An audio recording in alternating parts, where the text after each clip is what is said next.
May sa oras pong 3:12 na magandang hapon.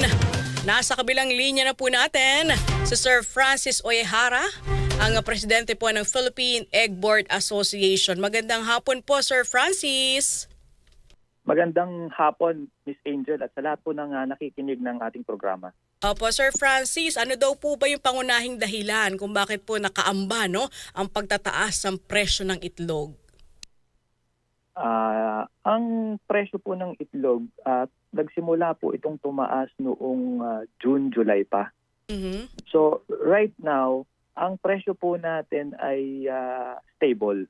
Okay. Alright. So yung pagtaas ng presyo ng itlog ay hindi po nangyari ngayon. Nung nangyari po ito June, July, and dahan-dahan po itong tumaas. Pero right now, ito po ay stable, no? Pero ang pangunahing dahilan, no, ang kung bakit maagang tumaas ang presyo ng itlog sa farms po ngayon ay yung insufficient na supply ng sisiw o yung manok na inaalagaan natin para mangitlog. Ito po ay nagsimula pa po last year, early this year. Kaya po medyo naaga ang pagtaas po ng presyo po ng itlog this year. So nabanggit lang natin na because of this one, towards the holiday season, syempre ang demand ng holiday ay pataas din. Mm-mm. So kaya natin nabanggit na may posibleng magkaroon ng kakulangan. Pero hindi naman ganun kalaki, no? Mm-mm. Itong kakulangan na to ay sinasabi natin ay plus minus siguro 50 centavos lang siguro sa presyo. Itong 50 centavos ito po ba aasahan natin ng pagtaas sa presyo sa buwan po ng Disyembre, Sir Francis? Towards December. Ibig sabihin kung kung 50 centavos, ito po ay dahan-dahan, 10, 20, unti-unti po ito, hindi po ito biglang 50 o ganyan. At there is a possibility na mag-maintain lang din ang presyo. So, ang sinasabi po natin is just a possibility. Hindi po ito absolute, no? We're just forecasting and hindi po ito scare, no? Syempre, hindi rin po natin masasabi kung ano ang magiging reaksyon ng ating mga retailers, no, sa groceries, yung wet market, yung mga biyahero, kasi meron din silang sarili nilang judgment ng gagawin nilang presyo. Mm-hmm. Sir Francis, kanina nabanggit mo nung June, July pa, unti-unti tumaas ang presyo ng itlog. Gaano na po ba ang itinaas ng presyo ng itlog? Simulan natin sa maliit. Di ba may sizes po ang itlog, di ba? May small, medium at saka large. Ma'am, ang ginagawa po nating benchmark sa egg prices is yung medium sized egg, ano?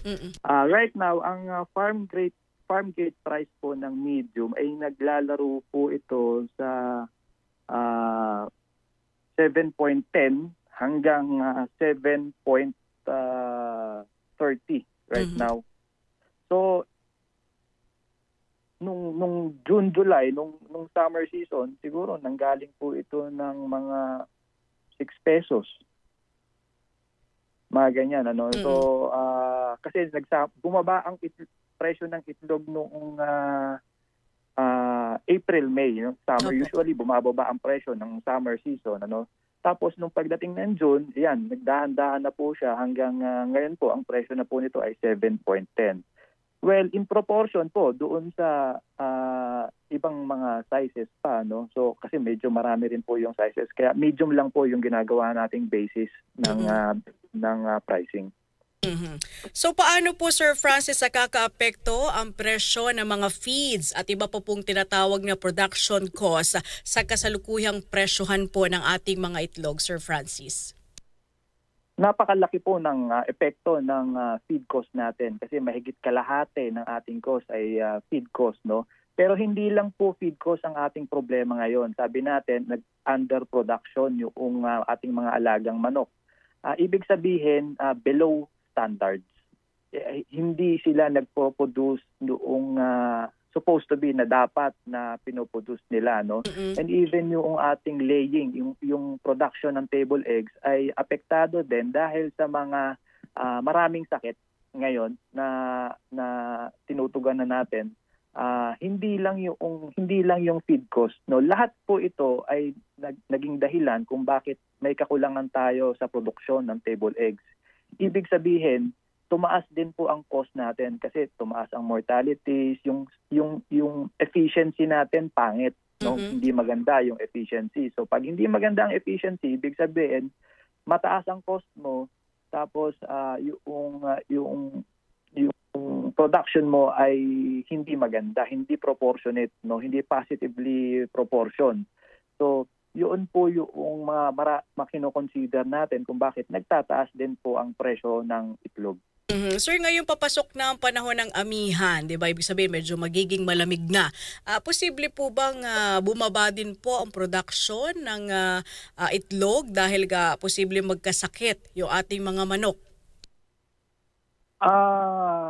Ang pinakamataas na possibility na magkasakit o prone sa infection ang ating mga alaga ay mula yung third quarter, no, June, July, August. Kasi yan yung init-lamig yung mataas ang humidity, no, papalit-palit, no, yung transition from summer to rainy season, yun po yung pinakapangit, no. Pagdating po ng October, November, December, ito po yung fourth quarter, ito po yung nabanggit nyo, papalamig. Ito po ay favorable sa ating mga alagang manok. So mas favorable po ito compared itong third quarter. Okay. So there's a possibility na gumanda ang produksyon, maging efficient ang mga farmers, at makahabol doon sa pagtaas ng demand sa Desyembre. Yun po yung ginagawa natin right now. And yun po yung we're very hopeful nga na mahabol natin. Sir Francis, nabanggit mo na yan, ano? Kamustahin ko lamang yung kalagayan ng ating mga egg producers ngayon. Nakabawi na rin po ba sila sa pagtaas ng production cost? Iba't iba po kasing farm operation, iba-iba po yung kanilang situation, no? Depende po doon sa area, sa scale ng kanilang operation. Masasabi natin na yung mga tinamaan talaga ng mga disease outbreak hindi pa po nakakabawi, no? Now, kung hindi ka naman tinamaan, well, mas efficient yung farm na yon. So kaya nga pinopromote natin yung mga pwede at dapat gawin para makaiwas dito sa mga problema na ito, no. So para po sagutin yung tanong niyo, depende po ito sa farm operations. Pero kung ito po ay tinamaan talaga ng disease outbreak, like bird flu, no, like yung ILT, like ND, IBH, no, mahirap po, matagal pong makabawi. Sa ngayon po ba, marami pa rin po ang hirap makabangon dahil po dito sa bird flu, Sir Francis? Meron pa kasing mga tinamaan ng bird flu na nagsarado at until now ay hindi pa po nag-ooperate.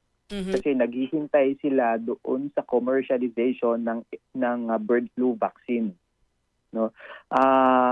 Meron pong mga tinamaan ng bird flu na nagrepopulate, no, pero gumagamit sila ng mga smuggled vaccine.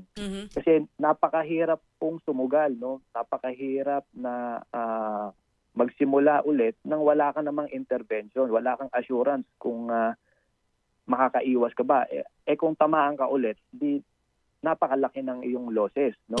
Napakahirap para doon sa farm na yoon. So ito po ay right from the start kino-communicate natin sa government, no, yung especially itong mga tinatamaan ng sakit na hindi nagre-report, no, at yung mga unreported cases, yun po yung malaking problema natin ngayon. Pero yesterday parang may very positive na na progress na yung commercialization ng vaccine. So hinihintay na lang natin to anytime para ma-roll out at para magamit na rin po ng ating mga kasamahan. That's good news, Sir Francis. Nang sa ganun hindi na malugi yung ating mga kababayan. Pero sakasakaling i-roll out ito, meron ba na bang specific lugar kung saan po ito unang i-roll out? Yes, no, napag-usapan na rin po ito ng AI Technical Working Group to comprises ng BAI at ng association ng mga veterinary practitioners ng poultry at yung ibang mga stakeholders, nagkaroon na po ng public consultation. Hindi po sabay-sabay na magbibigyan dahil well, of course limited because of limited vaccines.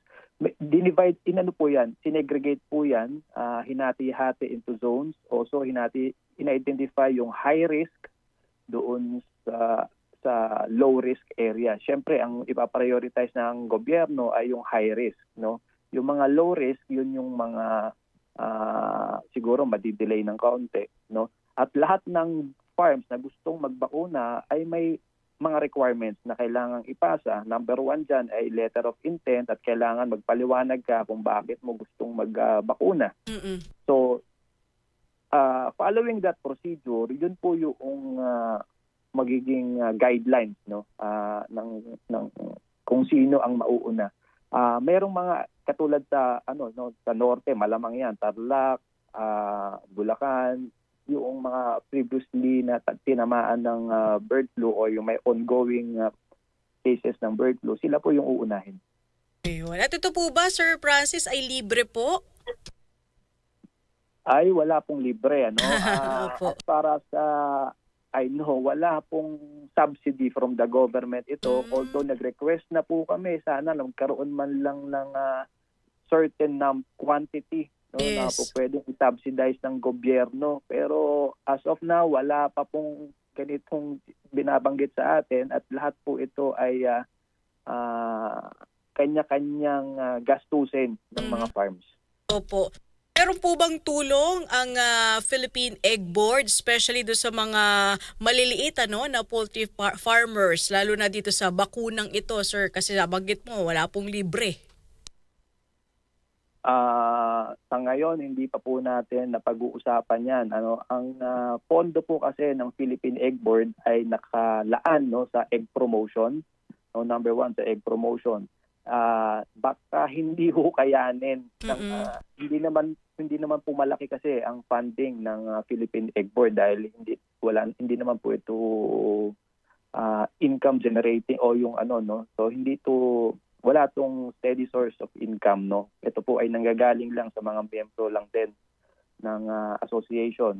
Now, ang tulong po na maibibigay natin is yung dissemination ng information at yung assistance kung papaano siguro i-comply yung mga requirements na hinihingi ng BAI. So, yun tingin ko po ang pwedeng gawin ng association. Sir Francis, meron po ba kayong mga impormasyon na meron po mga negosyante o mga traders na nagmamanipula sa presyo ng itlog sa ngayon? Manipula, mahirap magsalita dyan. Number 1, ang Philippine Egg Board, wala pong kapasidad na magmanipula. Kagaya po ng mga nababasa nating comment sa social media. Wala po kaming kapasidad na mag-set ng direction o magsabi kung ito ang magiging presyo natin sa darating na panahon. Ang sabi ko nga po, we can only project, we can only forecast ahead of time, pero wala pong assurance yan. At wala pong guarantees yan kung yun po yung pinapaliwanag ko. Now, ang problema po natin yung disconnect ng pricing ng farm gate price at yung retail price. Halimbawa po, ang farm gate price ay tumaas ng 50. Hindi po ibig sabihin sa retail ay tataas lang din po ng 50. So yung iba doon nagtataas ng piso, At sometimes madalas, halimbawa ang farm nagbaba ng 50 ang farm. Yung mga retail walang nagbabago. O kaya naman buwan na ang lumipas bago pa magbaba.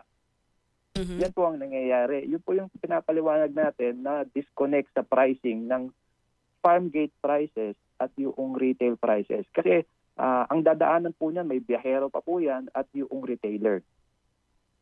So, pag ganito, sir, ang Department of Agriculture ang siya nagmo-monitor nito, tama ba? Department of Agriculture, minomonitor po nila yan, yes. Oo. Pero hindi ko po alam kung ano po ang may sanction ba yan? Ano po ang penalties niyan kung meron silang makita, no? Maybe siguro si DTI din. No? Pero ngayon wala akong alam na klarong policy or move ng government na para i-sanction o i-penalize itong ganito, no? Siguro wala tayong nababalita eh. Okay, Sir Francis, siguro panghuling mensahe sa ating mga kababayan, lalo-lalo na yung mga nangangamba. Dahil syempre, paborito po nilang almusal, ang itlog. Well, even itong sinasabi natin na sa pagtaas ng presyo ng itlog, ang itlog po ay nananatili pa rin na pinakamurang alternatibo sa protina, no, source of protein, no, compared doon sa ibang mga karne, no.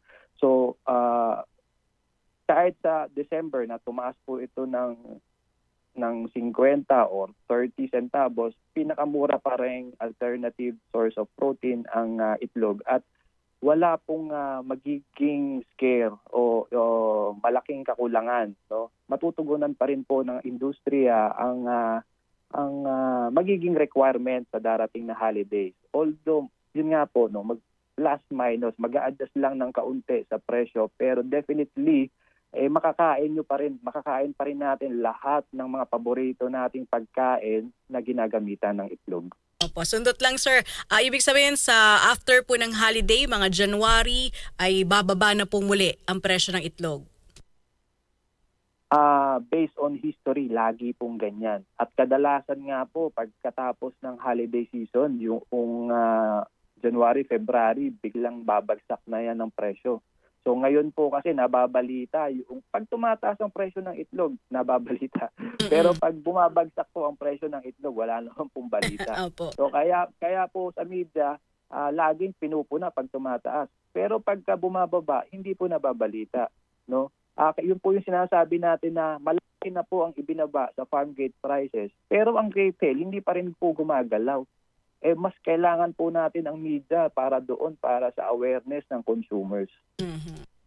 Okay. With that, Sir Francis, maraming salamat po. Hayaan nyo, tatawag po ulit kami sa inyo para po maki-update hinggil po sa presyohan ng itlog. Maraming salamat po at mabuhay ang Philippine Egg Board Association. Maraming salamat din po. Hindi aatras, hindi matatakot. Lahat ng problema, solusyon ay maaabot dito sa DZXL Pulso ng Metro.